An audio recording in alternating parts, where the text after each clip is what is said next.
आप स्टूडेंट हैं, जॉब करते हैं, या फिर आपको कोई और काम की वजह से ट्रेडिंग करने के लिए टाइम नहीं मिल पाता है।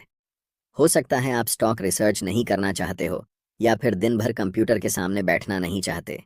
तो आपके लिए बेस्ट है एक खास तरीके का ट्रेडिंग जिसे हम स्विंग ट्रेडिंग कहते हैं। जैसे इंट्राडे में हम शेयर को सिर्फ एक दिन के लिए खरीदते या फिर बेचते हैं, लेकिन जब आप स्विंग ट्रेडिंग करते हैं तब एक दिन से ज़्यादा कुछ हफ्तों तक या फिर कुछ महीनों तक किसी स्टॉक को होल्ड करके रखते हैं, जिस कारण यहाँ इंट्राडे ट्रेडिंग के कंपैरिजन में रिस्क कम होता है और प्रॉफिट बनाने की संभावना ज़्यादा होती है। अब तो लगभग सभी ब्रोकर स्विंग ट्रेडिंग के लिए मार्जिन फैसिलिटी अवेलेबल कर दिया है, जिसे एमटीएफ के नाम से जानते हैं। एमटीएफ में ब्रोकर आपको एक्स्ट्रा फंड प्रोवाइड करता है।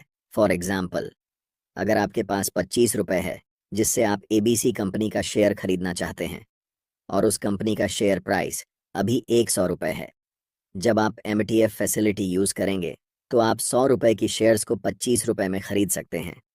उस शेयर को खरीदने में सिर्फ आपका 25 रुपये इस्तेमाल होगा और ब्रोकर आपको 75 रुपये देगा, जिस कारण आप कम पैसे में भी अच्छा रिटर्न बना सकते हैं। दिन के अगर आप 10 से 15 मिनट देकर अच्छे स्टॉक को सेलेक्ट कर पाते हैं तो मंथली आप अच्छे रिटर्न बना सकते हैं। यह मार्जिन स्टॉक टू स्टॉक बदलते रहता है। किसी स्टॉक में आपको 75% मार्जिन मिल जाता है, किसी में 60%, किसी में 80%।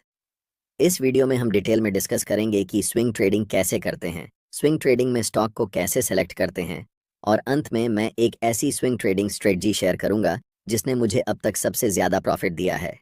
इसीलिए वीडियो को ध्यान से देखना। चलिए वीडियो को शुरू करते हैं। स्विंग का मतलब होता है झूला और ट्रेडिंग का मतलब होता है एसेट्स को बाय और सेल करना। किसी भी स्टॉक की प्राइस कभी भी सीधे ऊपर या नीचे नहीं जाती है। मार्केट का एक स्ट्रक्चर होता है जिसे प्राइस हमेशा फॉलो करती है। मार्केट के 3 स्टेज होते हैं। पहला अपर ट्रेंड, दूसरा साइडवेज और तीसरा डाउन ट्रेंड। अपर ट्रेंड में प्राइस नीचे से ऊपर की तरफ जाती है, लेकिन प्राइस कभी भी एक बार में ऊपर नहीं जाती। पहले प्राइस रैली करती है, उसके बाद पुल बैक लेती है, फिर रैली करती है और फिर पुल बैक लेती है। यह अपर ट्रेंड का स्ट्रक्चर होता है।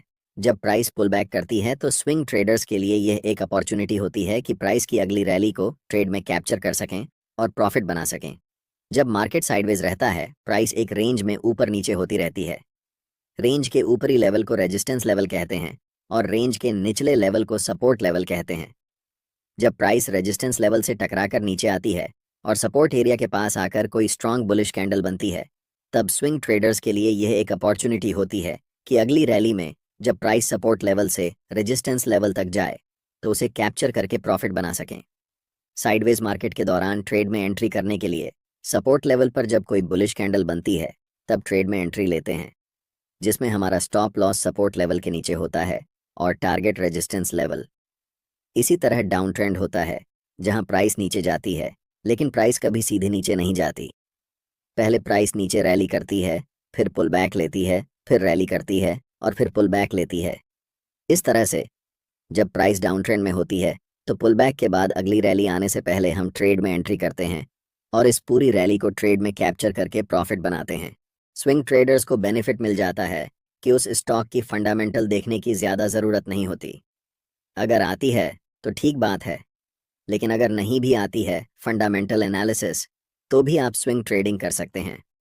फंडामेंटल्स बेसिकली इन्वेस्टर्स के लिए इंपॉर्टेंट होते हैं जो किसी स्टॉक को 1.5 साल, 2 साल यानी 1 साल से ज़्यादा होल्ड करते हैं। स्विंग ट्रेडर्स के लिए इंपॉर्टेंट है टेक्निकल एनालिसिस, जिसके बेसिस पर आप ट्रेड में एंट्री करेंगे।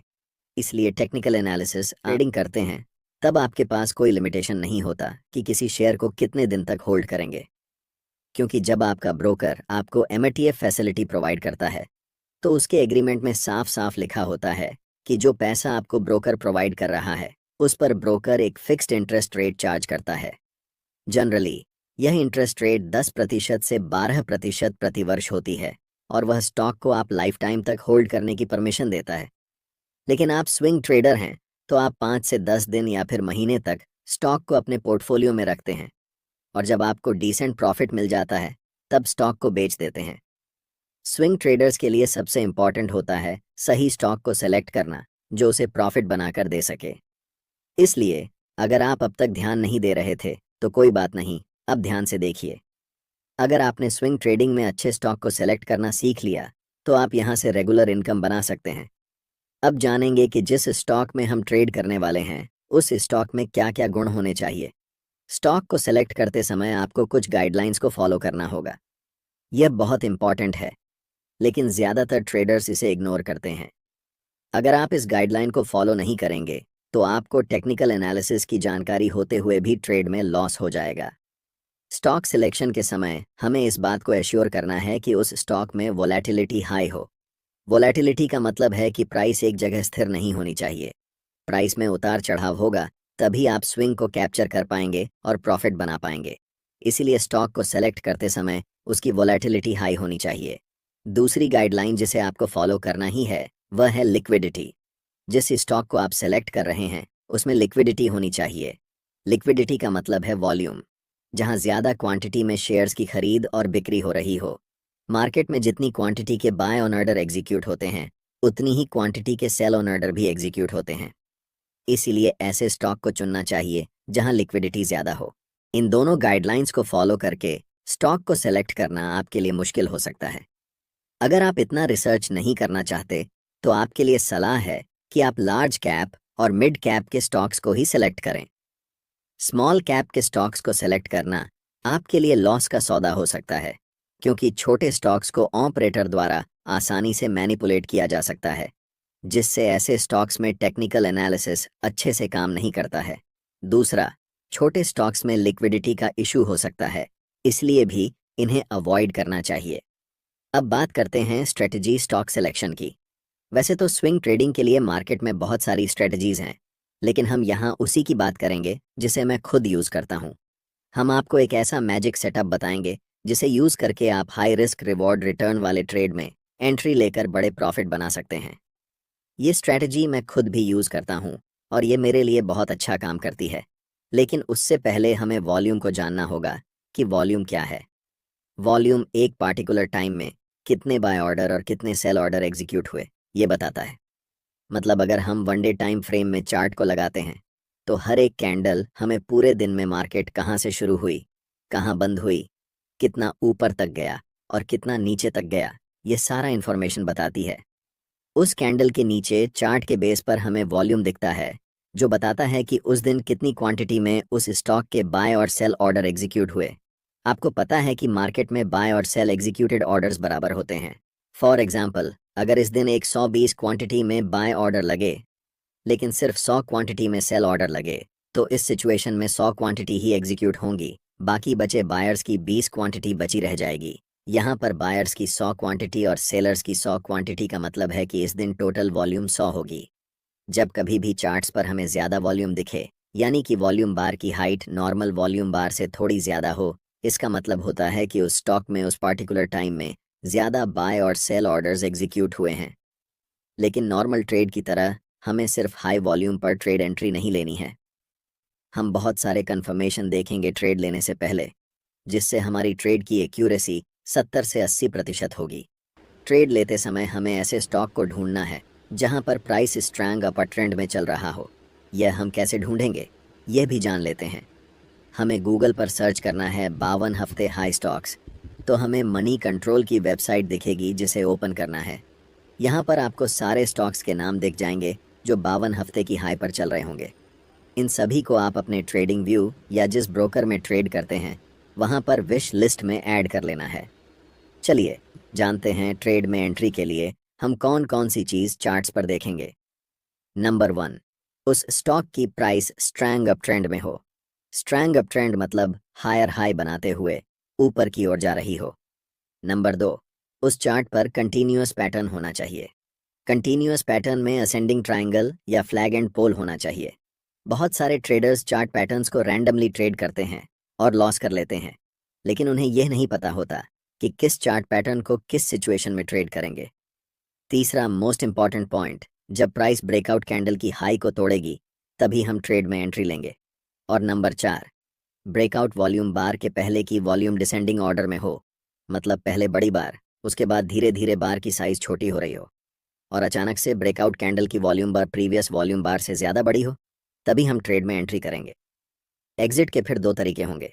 हम अपना स्टॉप लॉस ब्रेकआउट कैंडल के लो के नीचे रखेंगे और अगर स्विंग लो थोड़ा नज़दीक है तो हम अपना स्टॉप लॉस स्विंग लो के पास रखेंगे। टारगेट के लिए डिफरेंट मेथड्स यूज़ कर सकते हैं। या तो हम एक फिक्स्ड रिस्क रिवॉर्ड लेकर मार्केट से निकलेंगे, जिसमें एक है 3 मिनिमम रिस्क रिवॉर्ड होना चाहिए अगर आप फिक्स्ड रिस्क रिवॉर्ड के हिसाब से ट्रेड से एग्जिट लेते हैं। और दूसरा तरीका एग्जिट लेने का ये है कि आप 9 ईएमआई को चार्ट पर लगाएंगे और ट्रेड को तब तक राइड करेंगे जब तक कैंडल 9 ईएमआई के नीचे क्लोज नहीं हो जाती।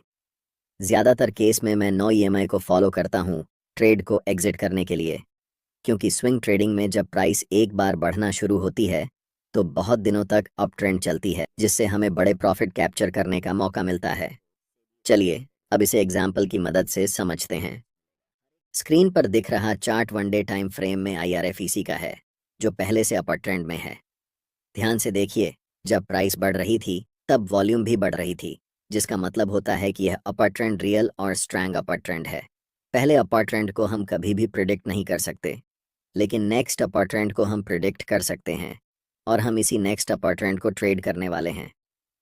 जब प्राइस ऊपर जा रही थी तब बड़े बड़े ग्रीन कैंडल्स बनाते हुए ऊपर जा रही थी, लेकिन जब प्राइस नीचे आ रही है तब छोटे छोटे स्मॉल रेड कैंडल्स बनाते हुए नीचे आ रही है। साथ ही साथ अगर हम वॉल्यूम पर नज़र डालें तो वॉल्यूम बार की साइज धीरे धीरे छोटी होती जा रही है। वॉल्यूम ड्रायर एक स्ट्रॉन्ग कंफर्मेशन है कि डाउन ट्रेंड वीक है, यानी कि डाउन ट्रेंड लंबे समय तक नहीं रहने वाला है। यहाँ चार्ट पर हम एक ट्रेंड लाइन को ड्रॉ कर सकते हैं। मैंने कहा था कि हमें एक कंटिन्यूअस पैटर्न चाहिए, और यह एक कंटिन्यूअस पैटर्न है। जब भी प्राइस इस ट्रेंड लाइन को ब्रेकआउट करेगी और उस समय हमें वॉल्यूम नॉर्मल वॉल्यूम से ज़्यादा दिखाई देगी, जो कि इस केस में हमें दिख रही है। वॉल्यूम यहाँ पर भी है, यहाँ पर भी है और यहाँ पर भी है, लेकिन इस वॉल्यूम ने ट्रेंड लाइन को ब्रेकआउट नहीं किया है। जब भी कोई कैंडल ट्रेंड लाइन को बड़े वॉल्यूम के साथ ब्रेकआउट करती है और नेक्स्ट कैंडल ब्रेकआउट कैंडल की हाई को ब्रेक करती है, तब हम यहाँ मार्केट में एंट्री ले सकते हैं, जिसमें हमारा स्टॉप लॉस इस ब्रेकआउट कैंडल के लो के पास होगा। और टारगेट के लिए हम 1 से 3 या फिर 7 से 9 ईएमआई का यूज़ कर सकते हैं। नेक्स्ट टाइम इसी चार्ट पर इस रैली के बाद प्राइस धीरे धीरे नीचे की तरफ आ रही है, कंसोलिडेट होते हुए, और प्राइस के साथ वॉल्यूम भी ड्राई हो रहा है। इसके लिए हम यहाँ पर भी एक ट्रेंड लाइन ड्रॉ करेंगे। वॉल्यूम ड्राई होने के बाद जब कोई कैंडल ट्रेंड लाइन को स्ट्रॉन्ग वॉल्यूम के साथ ब्रेक करती है, यहाँ पर इस कैंडल ने ट्रेंड लाइन को ब्रेक किया है। कैंडल की वॉल्यूम प्रीवियस वॉल्यूम बार से सबसे ज़्यादा है, इसीलिए हम इस कैंडल को ब्रेकआउट कैंडल मानेंगे।